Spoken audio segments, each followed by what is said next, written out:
자, 사회권 선진국 7공화국의 비전을 제시하면서 구조개혁에 엑셀을 밟고 있는 분 계십니다.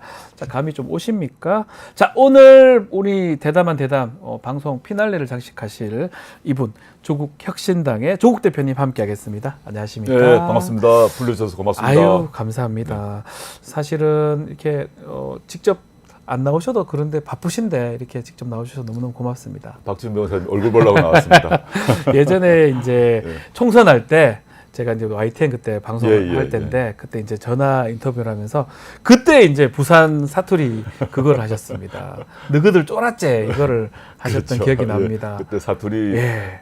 세게 한번 했죠. 그것 예, 때문에 사투리 열풍이 또 부산 사투리 열풍이 또 불었던 기억이 나거든요. 예, 맞습니다. 예. 근데 사투리를 그렇게 많이 쓰시지 않는 것 같기도 하고 또 아니 그 제가 서울 생활을 82년부터 했으니까 그렇습니까? 사투리가 저희 고향 친구들에 비하면 사투리가 많이 줄었죠. 네. 그런데 또 고향을 돌아가면 예. 원상복귀되고 또 서울 살다 보면 말을 또박또박 하려고 애를 쓰는 네, 편입니다. 예. 저도 마찬가지지만 전 대구 쪽인데 네, 저하고 사투리 약간 다르지 않습니까? 약간 다릅니다. 저희는 압니다. 부산이 대구냐. 자, 최근에 따님 결혼 축하드립니다. 아, 고맙습니다. 예. 근데 좀 저는 많은 분들은 안 불렀다고 알고 있습니다. 예, 예. 비공개 결혼식을 한 겁니까? 아니 뭐 이제 저희 딸내미가 이미 네. 얼굴이나 이름이 다 알려졌지만 예. 제 유명 사위 인사가 돼서요. 예. 본의 아니게 예. 제 사위 같은 경우는 사위의 이름 얼굴 다 공개하고 싶지 않아가지고 아하. 제가 직접 아는 분들 중심으로 이제 뭐 가족은 물론이고 네. 가족 외에 직접 아는 분들 중심으로 이렇게 제한적으로 공개를 했고요. 네. 좀 아름아름 좀 오신 분들은 계십니다. 아하, 다시 한번 축하드리고요. 자, 8월 15일 이제 8.15 경축식인데 가지 않겠다. 친일 밀정 예. 정권이 주최하는 경축 행사다라고 하고 일단은 김영석 독립기념관장 이분이 임명된 게 조금 문제다 이렇게 보시는 거죠? 예, 물론입니다. 물론 그 김영석 관장 네. 전에도 윤석열 정권에서 여러 뉴라이트 인사들을 요직에 임명을 했지 않습니까? 네. 그때까지는 저희가 좀 더 지켜보자 했는데 다른 자리도 아니고 독립기념관장에 네. 뉴라이트류의 인사를 임명하는 것 이건 정말 아니다 생각이 들어서 네. 8.15 경축식에 참석하지 않겠다는 얘기를 아마 정당 중에서는 저희가 제일 먼저 한 것 같습니다. 네. 이게 제가 어제 최고위원회에서도 그런 발언을 했는데 5.18 민주화운동 기념관에 전두환이나 장세동이나 정호영이나 이런 사람을 앉히는 거 거의 비슷한 느낌을 약간 주고 이해가 됩니다. 그렇게 얘기하시니까요. 정말 예. 모욕감을 느끼고요. 실제 그리고 이 관장 신임 관장이 역사학 뭐 박사를 갖고 있다고 하시지만 우리나라 독립운동사 관련 전문가들 사이에서는 전혀 알려진 사람도 아닙니다. 네. 학자로서도 그렇게 인정받지 못한 분이고 그리고 학자를 떠나서도 우리나라의 좀 보통의 정상적인 그 국민들이 갖고 있는 역사 인식도 갖고 있지 않는 사람이기 예. 때문에 어찌 이런 사람을 독립기념관장에 앉히느냐. 저는 개인적으로 정당의 대표 이전에 개인적으로도 이건 용납할 수 없다고 판단을 해서 네. 이 사람의 임명이 철회되기 전까지는 참석하지 않겠다 이런 결정을 내렸습니다. 지금 보면 진실 하회위원장의 5.18 정신을 부정하는 인사를 앉히고요. 통일부 장관에는 북한하고 싸우자는 사람을 또 앉히고 글쎄 말입니다. 노동부 장관은 노동을 좀 싫어하는 사람, 노동부 장관은 또 그런 걸 앉히고 지금은 독립기념관장에 일제 식민 지배를 정당한 사람 앉히는데 윤석열 대통령 왜 이렇게 인사를 할까요? 그 윤석열 정권이 예. 들어서고 난 뒤에 곳곳에 중요한 요직에 그 각 자리에 정확히 반대되는 인사를 내려놓고 정확히 반대되는 인사. 예. 근데 뭐 아까 언급하셨던 네. 사람들 말고 방송통신위원장 같은 경우도 이진숙을 앉힌단 말입니다. 예. 아까 뭐 노동부 장관의 네. 김민수 예. 한 명 뭐 나열하면 끝이 없는데 이거 왜 이럴까 생각을 해보면 네. 윤석열 정권이 그 이른바 검찰 연성 쿠데타를 계기로 정권을 잡았는데 네. 그 당시는 윤석열 대통령 또는 그 당시 후보를 중심으로 하는 집권 세력의 이념, 뭐 비전이 뭔지를 알 수가 없었어요. 아하. 당시 잘 생각해 보시면 예. 그냥 문재인 정부가 문제가 있다, 뭐 부동산이다, 부동산 문제가 있다 이러면서 이제 선전선동을 해서 권력을 잡았는데 네. 실제 이제 윤석열 대통령 자신 또는 집권 세력 입장에서는 사후적으로 자신들의 그런 행동을 정당화해야 됩니다. 네. 그러다 보니까 뉴라이트란 이념이 있었고 또 뉴라이트란 세력이 있다 보니까 자신들의 집권 행위 또 문재인 정부와의 그 척을 지는 여러 가지 행동들을 정당화하기 위해서 뉴라이트를 데리고 왔고 아하. 또 반대편에서 뉴라이트 입장에서는 예. 자신들의 이념을 실현해주고 구현해줄 수 있는 정치 세력이 필요하지 않습니까? 그러니까 이 검찰 권력을 잡았다 생각을 하고 네. 그 검찰 권력과 뉴라이트가 서로가 서로에게 필요한 상태다. 아하. 그렇게 돼서 서로 혼용이 되었다 생각합니다. 그런 어떤 역사의식이 좀 백지 상태였다고 좀 표현하면 그 검찰 권력이 결국은 뉴라이트하고 손잡고 같이 한다. 이렇게 보시는 거군요. 그렇죠. 이념적으로는 그러하고요. 예. 국민의힘이라는 전통적인 보수 세력이 있지만 국민의힘이 뉴라이트는 아니잖아요. 그 자체는 아니었죠. 예. 근데 우리나라 보수 세력이 또 모두 뉴라이트는 아니지 않습니까? 아니죠. 예. 근데 통상적인 보수 정권이라 하더라도 독립기념관장에 뉴라이트를 안 친다거나 이런 네. 일은 안 했습니다. 그렇죠. 그러니까 박정희건 그 뒤로 뭐 이명박이든 박근혜건 이 정도까지는 하지 않았는데 과거 이명박 정부 때 그 집권 세력이 되려고 했던 뉴라이트가 예. 실패했지 않습니까? 네. 그런데 이번에 윤석열 정권 때 드디어 뉴라이트가 곳곳에 들어가고 있다. 이것은 사실은 용산의 핵심 포스트에 네. 뉴라이트와의 긴밀한 고리가 있다고 저는 확신하고 있습니다. 좀 일단은 철회되지 않는 이상은 강복절 기념식엔 가지 않을 것이다. 가지 않을 거고요. 저희 예. 야6당 또는 야7당 예.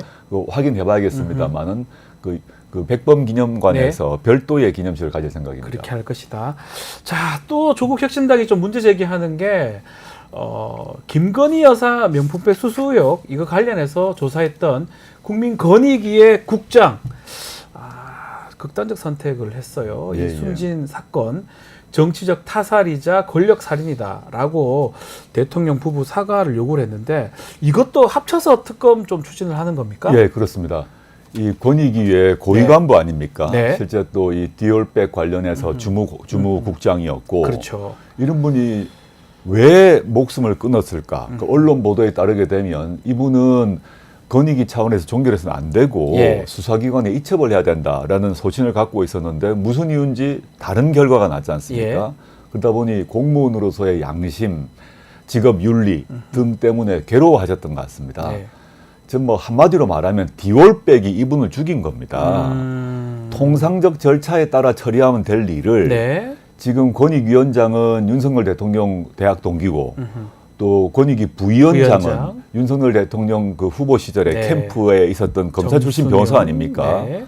이런 분들이 이 돌아가신 공무원의 그런 신조, 직업 윤리를 눌렀다고 저는 확신하고 있고 저는 이번에 이 디올백 사건이 어떻게 왜곡되고 무마되었는지를 밝혀야 예. 이 돌아가신 분의 넋이 구천을 떠돌지 않고 안식을 취할 수 있을까 생각이 들기 때문에 저는 유족들도 그런 마음 같습니다. 네. 제가 확인한 바로는 조국혁신당 차원에서 그리고 다른 민주당 등 야당과 힘을 합해서 이 문제는 꼭 밝히도록 하겠습니다. 이게 심각하다면 심각한 어떤 일인데 보도도 조금 적은 것 같고요. 특히 지금 말씀대로 위원장이라든지 권익위의 부위원장의 어떤 사과 얘기도 아직까지 없는 것 같아요. 글쎄 말입니다. 이게 사실은 뭐 그 사과하기는커녕 네. 제가 아는 바로는 권익위 차원에서 문자를 보냈는데 네.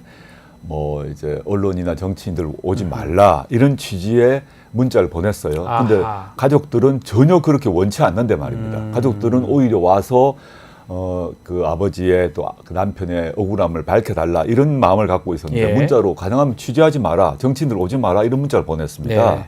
이걸 보고 참 권익위가 국가 녹을 받고 그 업무를 해야 되는 사람들인데 어디 이런 일을 하느냐. 네. 오히려 권익위원장, 부위원장 관련 사람들이 백배 사죄하고 다시 한번 이 사태를 돌이켜보겠다 이런 생각을 하진 않고 오히려 쉬쉬하고 덮으려고 네. 만난 점에서 개인적 분노를 느낍니다.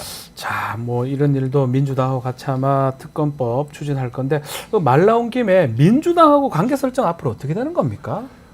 지금 여러 언론에서 예. 뭐 민주당과 조국혁신당 또는 예. 뭐 이재명 대표와 저에 대해서 뭐 갈라치기나 이간질하는 뭐 보도 예. 같은 거 많이 있던데요. 네. 실제 이재명 대표께서 그 얼마 전에 본인 유튜브 라이브에서 조국혁신당과 민주당 사이는 사람인자 관계처럼 네. 서로 기대는 관계다 기대는 이런 관계다, 말을 이렇게. 명시적으로 하신 바 있고 예.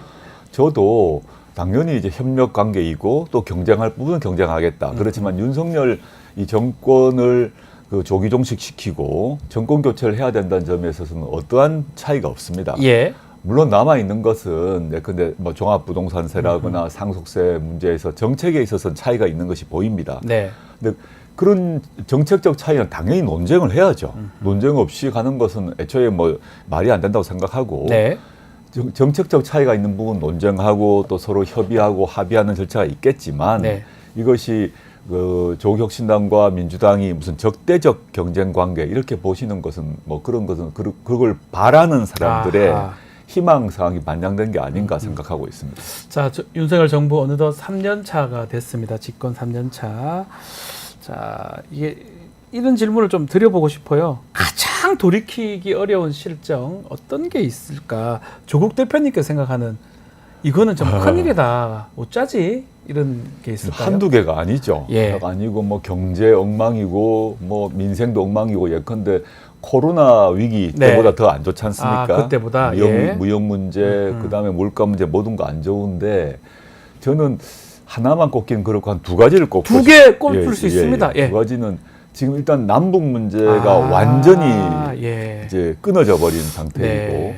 지금 한반도를 둘러싼 북한 또는 뭐 특히 중국 러시아의 관계, 네. 즉 우리 그 미국과 그 일본과의 관계는 뭐 강화되고 있지만 북한, 중국, 러시아 관계가 이거 회복할 수 있을 정도로 네. 할 수 없을 정도로 지금 나빠지고 있다는 점이 너무 걱정이고 네. 특히 윤석열 정권이 그 문제를 틀어버리면 나라와 나라 사이의 문제이기 때문에 이게 다음 정부 즉 정권 교체가 되고 난 뒤에 어떻게 수습할 것인가 상당히 쉽지 않거든요. 네. 예컨대 돌이킬 수 없는 협정을 맺어버린다거나 혹시나 이러면 예. 대한민국에서 정권이 바뀌어도 나라가 이전 정부가 한 것을 쉽게 바꾸기 힘들거든요. 그렇죠. 이게 사실은 많이 걱정이고 하나만 더 추가한다면 이 권력의 사유화 문제가 아하, 너무 예. 심각하다는 생각이 듭니다. 그래서 이런 권력의 사유화 행태는 진보 보수의 문제가 아니기 때문에 네. 이게 이런 행태의 권력 운용을 지금 그 행사하고 있는데 이런 것들이 이후에 진보든 보수든 관계없이 향후 권력의 담당자에게 어떤 악영향을 줄 것인가. 이 민주공화국의 운영 원리를 훼손한 것이기 때문에 그게 두고두고 문제가 되지 않을까 저는 걱정을 하고 있습니다. 자, 그래서 그런지 이제 윤석열 대통령 임기 3년 길다라는 말씀도 많이 하셨고요. 그러면 이제 탄핵이나 임기 단축이나 그 임기 단축 개헌 이게 사실 지금도 가능한 상황입니까? 개헌 부분은요? 일단 탄핵 같은 경우는 네. 우리 헌법재판소상 지금 뭐, 보시면 너무 잘 법관사님 아시겠습니다만 중대한 위법이 확인돼야 되지 않습니까? 이제 즉 헌법재판소에서 대통령을 파면할 정도의 중대한 위법이 확인돼야 되는데 네. 그 직전 상태라고 보입니다. 그런 결정적 증거가 아하. 이제 나와야 되는데 예. 그것이 나오는 쪽으로 흘러가고 있다. 예. 수많은 연기와 냄새가 지금 흘러나오고 있는데 그것이 어느 시점에 나올 거라고 생각을 하고 있고요. 예. 지금 임기 단축 개헌 같은 경우도 조국혁신당은 투 트랙으로 추진을 네. 하고 있습니다만은 지금 시점에는 국민의힘이 동의할 리가 만무하죠. 그렇죠. 예. 저 탄핵이건 임기 단축 개헌이건 지금 시점에 바로 내일 된다. 이거는 뭐 낭만적인 생각이고 네. 저는 그렇게 말씀드린 게 아니라 오히려 우리는 이걸 정태적이 아니라 동태적으로 사태를 바라봐야 된다 생각합니다. 네. 지금 시점에 되냐 안 되냐 이렇게 물을 게 아니라 네. 지금 계속 아까 말씀하셨던 독립기념관 관장 문제부터 포함해서 국정의 요소에서 각종 문제가 터져 나오는데 네. 이것이 쌓이면 어느 시점에 집권 세력, 여권의 균열이 발생할 것이라 봅니다. 지금 같은 균열이 실금이라면 실금이 쭉 이어지고 있는데 그 실금이 이제 크게 벌어지겠죠. 그 순간 이제 윤석열 대통령의 중대한 불법에 대한 결정적 증거가 나올 수도 있고 네. 그다음에 그런 상황이 되게 되면 국민의힘 내부에서도 아하. 윤석열 대통령 그리고 김건희 여사를 정리해야겠다는 판단이 어느 시점에 올 것입니다. 그 시점에 탄핵 또는 개헌이 이루어지는 상황이 될 것이라고 예상하고 있습니다. 그 시점이 당장은 아니지만 동태적으로 이제 될 것이다 말씀 주셨는데 국민 여러분들이 상당히 좀 답답하신 것 많이 같습니다. 답답해하시는 4월 분들이 10일 총선 있습니다. 이후에 예. 노력을 해서 표를 많이 이제 예. 몰아줘서 그 의회 권력 구조를 바꿨지 않습니까? 네. 근데 바로 또 뭐 되는 건 없어요. 법안 내는 족족 거부권 행사하고 하다 보니까 네. 근데 국민 여러분께서도 좀 인내심을 가지고 좀 지켜봐 주시고 이런 권력의 균열, 윤석열 집권 세력의 각종 문제점이 폭발적으로 터져 나오는 어느 시점, 그 임계점을 향해서 나아가고 있다라는 점을 생각하시면서 좀 더 인내심을 가져주시면 좋겠습니다. 그러면 총선 결과도 우리가 봤었고 그럼에도 불구하고 반대적인 인사를 계속 임명을 하고 그럼에도 불구하고 법안에 대해서 계속 거부권을 행사하고 일각에서 독재 아니냐 이렇게 하는데 저는 궁금한 게 대표님 보시기에는 그래도 좀 더 잘하시니까요. 네, 예. 뭘 믿고 이러시는 겁니까 대통령께서? 뭐 딱 하나밖에 없죠. 뭐죠? 검찰 아닙니까? 믿고 이런다. 네, 네. 아, 생각해 보시면 우리 군부 독재 정권 때 예. 온갖 일을 했는데 뭘 믿고 그랬냐 하면 아하. 군부라는 물리력 그러네요. 믿고 한 거 아닙니까? 맞네요. 예. 총칼 탱크 믿고 마음대로 한 거거든요. 네네네. 지금은 이제 군부가 쿠데타할 일은 없어졌습니다. 그러면 윤석열 정권이 뭘 믿고 저러냐? 신경 안 쓴다는 겁니다. 네. 과거 군부 독재 정권이 그랬던 것처럼 자신을 지지하는 한 25%의 고정층만 네. 믿고 그다음에 검찰이라는 물리력을 동원해가지고 반대파 제거하고 네. 수사하고 또 뭐 3천 건 이상의 통신 조회하고 예. 이렇게 해가지고 금압하고 압박하고 이를 통해서 이제 정권 재창출하겠다는 목표가 분명한 것 같습니다. 예. 그래서 뭐 이재명 대표가 대표적이겠습니다만 대권 주자를 여하튼 날려버리면 네. 아무리 우리가 의석수가 모자란다 하더라도 야권의 유력한 대권 주자를 넣고 나면 그럼 우리가 이기는 거 아니야? 아. 요 생각 하나밖에 없습니다. 구속시키고 제거해버린다. 네. 정치적으로. 뭐 민생, 경제 이런 거 우리가 좀 실수한다 하더라도 또 능력이 없다고 하더라도 네. 뭐 뉴라이트를 임명한다 하더라도 정권 교체를 할 수 있는 가장 유력한 야권의 주자들을 없애버리고 나면 결국 우리가 하는 거 아니야? 요 생각밖에 없고 따라서 과거 군부 정권이 총칼로 또 물리력으로 야권을 금압을 시키고 억압을 했다면 지금은 검찰을 네. 위시한 각종 수사 권력으로 똑같은 행동을 하고 있다고 봅니다. 알겠습니다. 자, 조국 혁신당 1호 법안이 압수영장 특례법입니다. 그렇지만 경찰이나 이 국가기관이 반대 의견을 또 국회에 회신했는데 이게 특례법, 압수영장 특례법이 뭔지 또 검찰, 경찰의 반대 의견 회신 어떻게 보셨는지 말씀 좀 해주십시오.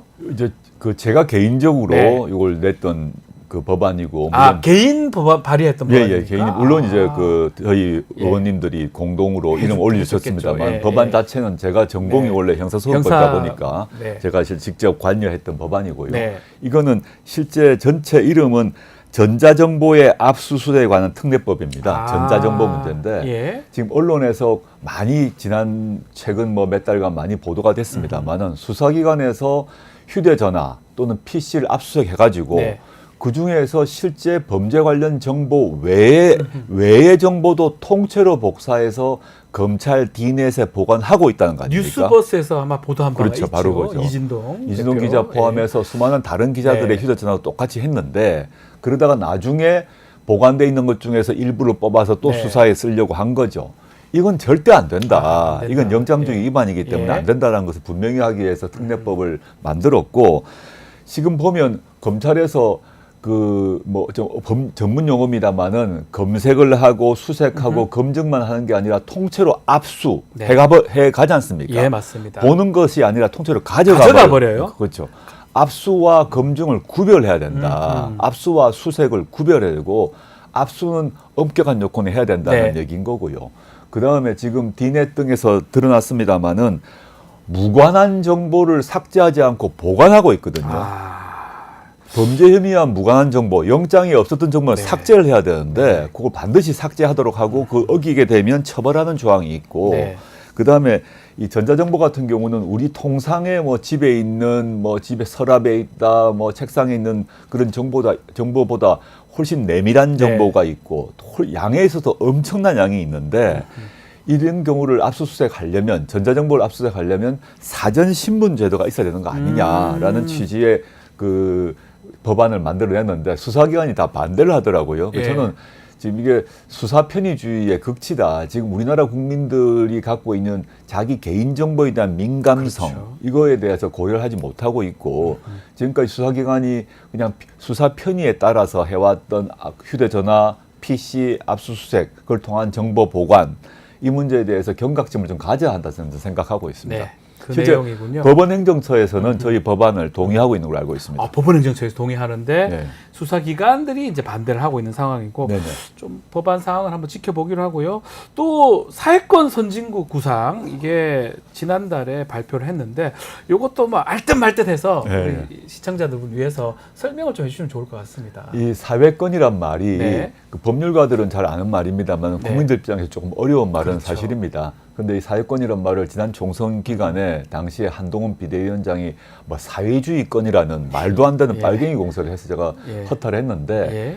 유엔에서 채택하고 우리나라가 가입한 사회권 규약에 있는 그 사회권이란 점 먼저 말씀드리고 좀 쉬운 말로 하게 되면 이게 민생권입니다. 민생권. 예. 그래서 네. 주거 문제, 의료 문제, 보육 문제, 노동 문제 이런 문제를 우리의 권리의 문제로 우리가 인식을 해야 된다. 네. 지금까지는 나라가 국가가 국민들에게 혜택을 주는 문제라면 지금 이런 문제를 이제 다른 그 복지국가 수준으로 권리의 문제로 인식을 해야 되고 권리 수준으로 보장해 줘야 된다. 이게 저희 조국혁신당의 이제 문제 의식이고요.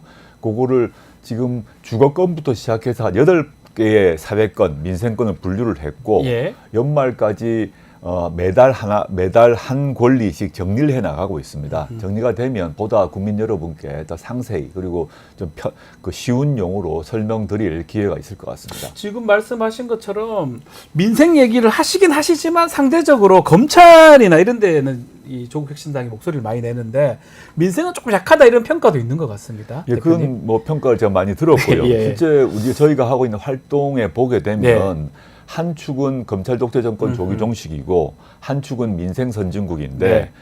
언론에서는 후자, 즉 민생 선진국, 사회권 선진국 얘기를 별로 안 써주세요. 네. 실제 국회에서 계속 저희도 세미나도 그러네요. 하고 예.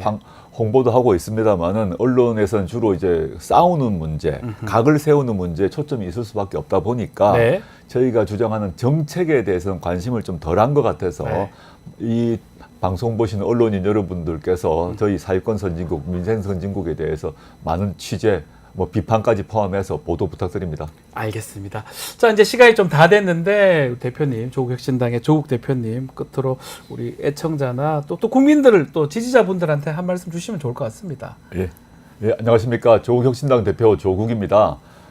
저희가 2월 13일 날 창당 선언하고 3월 3일 창당을 해서 4월 10일 날 총선에서 소기의 성과를 거뒀습니다. 아주 짧은 기간 내에 창당하고 선거 치렀기 때문에 저희가 부족한 게 참 많습니다. 또 국민 여러분들께서도 저희에 대해서 많은 비판적인 의견, 조언 많이 주시는데 저희가 작은 정당이긴 하지만 윤석열 정권과 싸우고 그리고 민생을 살린다는 그 의지만큼은 어느 정당보다도 더 높고 강하다고 생각하고 있습니다. 저희 부족한 게 많지만 좀 지켜봐 주시고 많은 성원 부탁드립니다. 감사합니다. 네, 감사합니다.